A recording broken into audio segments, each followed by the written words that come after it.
ఏదో ఇవ్వాలనే ఉత్సాహం, సంకల్పం ఉంటుంది. నాకు కొన్ని వాట్సాప్స్ వచ్చినాయి. ఎవరి దగ్గర నుంచి అంటే మీ యుగంధర్ రెడ్డి గారి దగ్గర నుంచి.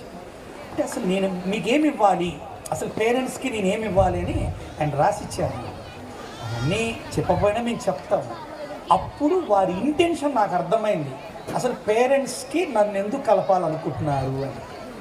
అంటే స్కూల్లో మీ పిల్లవాడికి 100 మార్కులు రాగలిగేటట్టు చదువు చెప్పడం వేరు, మార్కులకు అతీతంగా ఒక అపజయాన్ని స్వీకరించి బ్రతికి బట్టగట్టి 10 మందికి అన్నం పెట్టే స్థాయికి వెళ్ళాలనుకునేటువంటి స్థితి రావాలి.